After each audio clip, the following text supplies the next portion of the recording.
জামালপুরে টানা কয়েকদিনের ভারী বর্ষণে শহরে জলাবদ্ধতা সৃষ্টির ফলে নগরবাসীর দুর্ভোগ চরমে পৌঁছেছে। গত 2 দিনে বৃষ্টি কমলেও এখনও পৌরসভার বিভিন্ন ওয়ার্ডে পানি জমে থাকায় দুর্ভোগ পড়েছে সাধারণ মানুষের। পানি রয়ে গেছে বিসিক শিল্পনগরীতেও। বিস্তারিত জানাতে জামালপুর থেকে যুক্ত হচ্ছেন জুয়েল রানা। জুয়েল, জানাবেন জলাবদ্ধতা নিরসনে প্রশাসনের পক্ষ থেকে কি কি পদক্ষেপ নেওয়া হয়েছে?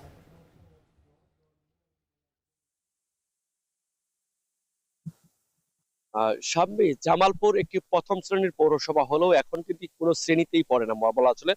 গত কয়েকদিন আগে ভারী বর্ষণ হয়েছে, এতে করে জামালপুরের বেশ কিছু গুরুত্বপূর্ণ এলাকা সহ বিভিন্ন ওয়ার্ডে কিন্তু পানিতে তলিয়ে গেছে। অর্থাৎ গত 2 দিন ধরে কিন্তু একেবারে বৃষ্টি নেই, তারপর কিন্তু এখনো শহরের বিভিন্ন ওয়ার্ডে এখনো কিন্তু পর্যাপ্ত পানিতে তলিয়ে রয়েছে বাড়িঘর, বিভিন্ন রাস্তাঘাট বলা চলে। পাশাপাশি শহরে যে বেসিক শিল্পনগরী রয়েছে সেখানেও কিন্তু এখনো পানিতে তলিয়ে রয়েছে। অর্থাৎ বলা চলে এখনো দুর্ভোগ কিন্তু একটি চরম আকার ধারণ করছে। তবে আমরা গত পুরো বছর জুড়ে পৌরসভার কোনো তদারকি দেখতে পাই না, তবে বৃষ্টির সময় একটু তদারকি থাকার কথা ছিল।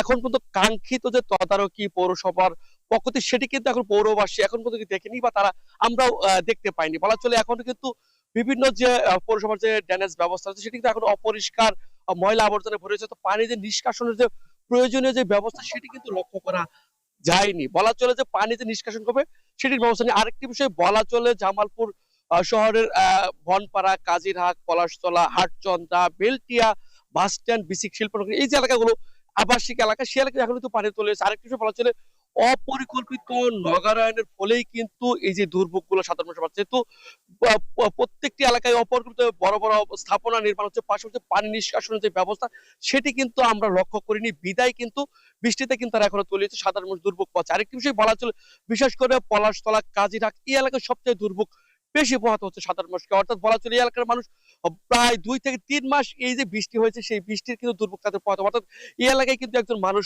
মারা গেলে তাদেরকে কিন্তু জানাজা দেওয়া বা মাটি দেওয়ার একটি ব্যবস্থাও কিন্তু নেই বলা চলে। অর্থাৎ পুরোটাই পানি টইটম্বুর হয়ে রয়েছে। অর্থাৎ আমার পিছনে একটি গুরুত্বপূর্ণ রাস্তা দেখতে পাচ্ছেন, সেই রাস্তাও কিন্তু অনেক মানুষ যাতায়াত করছে, গাড়ি যাতায়াত করে। অর্থাৎ শহরে কিন্তু ব্যস্ততম একটি গুরুত্বপূর্ণ লিঙ্ক সড়ক, কিন্তু এখানেও কিন্তু একটি তৈরি হয়েছে। আরেকটি বিষয় বলা চলে, শহরে একটি একটি গুরুত্বপূর্ণ হচ্ছে কৃষি গবেষণা ইনস্টিটিউট, তাদের গবেষণা সেটি কিন্তু তৈরি রয়েছে।